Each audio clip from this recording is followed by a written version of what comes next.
First, congratulations. What does it mean for this program in year one to have the season that you did, make it to the postseason, and have some tangible evidence for the team that what you're doing, the process is working? I think it's just a step in the right direction. And one of the things that we talked about was in this program, we're not going to have spring break. We're going to practice through spring break and we're going to prepare for postseason. And I think coming in and saying that initially gave our kids some idea that this was going to be a long season. So the obvious is that we're really proud that we were able to string together enough games and enough wins to be in this position. You played in an awesome league. Was this a bit of a surprise? And is it I don't know quite how the pairings worked out, but you got a second round game. You get to wait a little bit too. Well, anybody who knows me knows that I would always prefer to play. I think at this point we may sit up to 18 days since our last game. But I do think it speaks volumes for the respect that the program has and for the season that we had. So we'll take it, but any postseason game is good for me. I would have played in the first round happily. Katrina, what's been your biggest takeaway from this first season in the Big 12? And what do you feel like you maybe need to do differently heading into year two? Our biggest takeaway is our consistency. Right? There are moments where we felt like we played really well, average, and then poorly within the same 40 minutes. And I think that's probably our biggest frustration, and not just as coaches, but our team as well. And I think that what we found is that these teams are just deeper. Right? We played against really good players in the American and the Horizon League where we've coached as well. But when Texas can lose their starting point guard and then they substitute in a freshman that then ends up being co-player of the year, I think that what we know is that there's this tremendous amount of depth and talent in all these teams. Differently, I would have worked on some more zone offense. You know, we've gone back into our lab and thought, you know, we've spent all this time offensively in the summer trying to make sure that we can score, you know, against man-to-man and pressure, and then we were faced with some unexpected zone throughout the year. So I think that when we are able to practice again, we'll make sure we're far more prepared for that. You talk about the depth of talent in the league. What about the depth of teams in the league? Because I think that is going to a high major league. That is probably the biggest jump is, yeah, 1 and 2 and 3 are always going to be good, but how much different is it when 12 and 13 and 14 are also good enough to beat you on any given night? Well, it keeps you locked in. You know, I think that we were in some places along our 8 years where we had the best talent. And so you walked into some games knowing you were going to have to play very poorly to not win that game. And this was the exact opposite, is that if you can't figure out how to play well, you can walk out and not win a game in 18 games. And I ran into some coaches, some other Power 5 coaches that said, hey, in year 1 or year 2, I went 0-18. And I went back to the staff and I thought, oh my gosh, surely we can figure out how not to do that. And I was really proud of this group because we felt like there was talent here when we took the job. You know, Michelle did a tremendous job of recruiting really quality young women, and sometimes the pieces just don't fall together the way that you want them to. But there was a core here already, and we knew that if we could figure out how to build around that, then we had a chance to win a few games.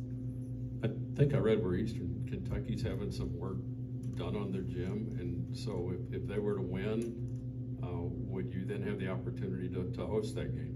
I believe so, and I think that our administration is working really hard to put us in a position to host if that's how it works out. We have 2 coaches on our staff, and Abby Owens, who actually worked for the head coach at Eastern Kentucky. So that'll be an interesting matchup because Abby Owens just came directly from there. So wherever we play, again, we'll be thankful, but we are looking forward to playing at home. You spoke on your core. How important was it to get your seniors post-game basketball this year? Yeah, it was incredibly important. And I think that no matter what your experience is like, you just remember the last thing that happened. And we knew that this group hadn't experienced postseason before. And just the idea that we could get them to understand what it means, that when you play in the conference tournament, that it's not your last game, and that you can continue to practice and you can suit up and go to battle with your teammates again. So it was a really big deal, especially for them. Chloe, man, coming in next year, you and your staff are in on some high-level kids for the 2025 class. How has the exposure of this league helped with momentum on the recruiting trail? It's huge. It's absolutely huge. And I think that what the visibility in women's basketball has done is you have a lot of young people that want to play in front of people. And if you even take a look at our crowds on weekends, like we're drawing really well. And I think that the more games we win, that'll obviously continue to grow. But when we go on the road, we're playing in venues, and there's 5, 6, 7,000 people there. And I think that for women's basketball, and for it not to be one of the top 1, 2, 3, 4, 5 teams in the country, right? Just any team that we go on the road, there's a great chance you're going to play in front of thousands of people. And I think recruits like Chloe Mann, they love the idea of that. And then to know that we're in a place where you can come in and you can contribute right away and keep taking the steps forward with us, I think that makes this a really viable option for a lot of people. Roughly a year ago, you took this job.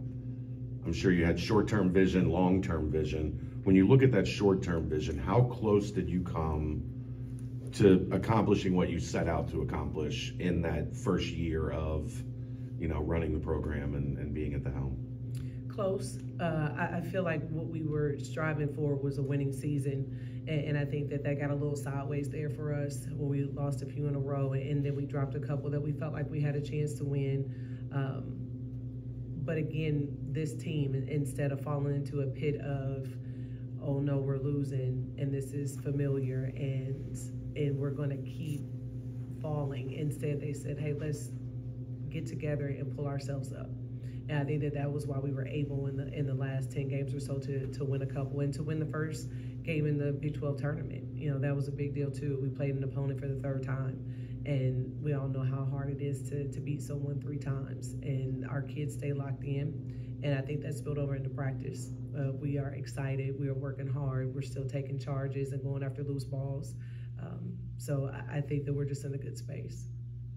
With the amount of star power in women's college basketball with Caitlin Clark and Angel Reese, what's it been like to kind of see the boost in popularity throughout the sport? And did, 5-10 years ago, could you have envisioned this happening? Absolutely not. And I think that what's even more nostalgic for me is being back where I played.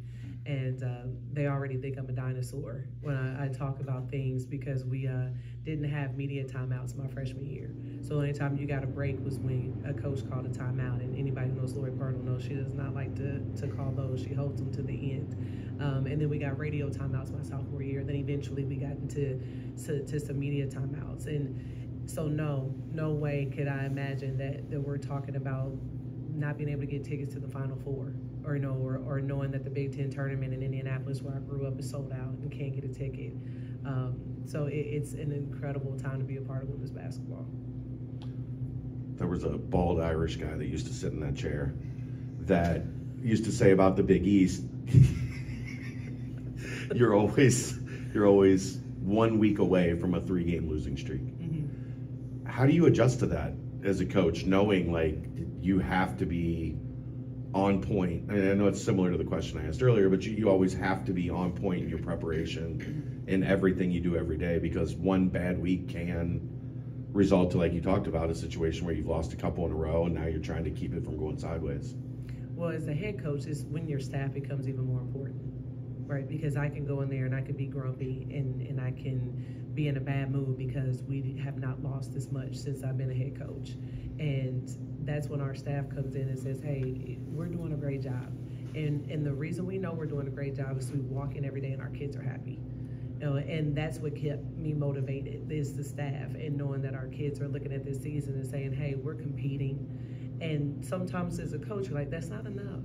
I want to win. And then you look at the people who are the most important, and we say something often is keep the main thing the main thing. And the main thing is the experience that these young women are having. And so they remind you, get up every day, have a new perspective, smile, work really hard, and try to gut it out. And I think that our team represents that. The wins that we do have, they were gritty. We didn't play great and just blow people out the water. These are things that came down to the last couple minutes where we had to execute and get stops and get big rebounds. And I think when you keep the main thing, that helps you every day, regardless of what the result of the games are. Celebrate the small victories. The bald Irish guy smiled a lot. He was never angry. I believe it.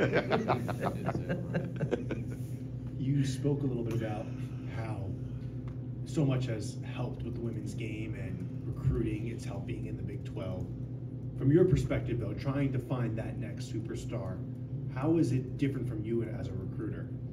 Yeah, I think the branding is just different. I mean, of course, going to Jordan is such a big deal, and these young people are rightfully so into Jordan shoes and gear, and the idea that they get to just be a part of that brand. Obviously, NIL has changed things quite a bit, and just the ability to make money off their name, image, and likeness. I think that the visibility that we have has made people more interested. And then when you come here and you take a look at our facilities, when you come on campus and you get to meet our administration and the investments that's being made in all programs, but women's basketball and men's basketball, and the conversations that we're able to have and the staffing we're able to have, it's night and day from a lot of places that I'm aware of, and it helps us tremendously in recruiting. Thanks, Coach. All right. Thanks, Coach. Thank y'all so much for being here. Good luck. Appreciate you.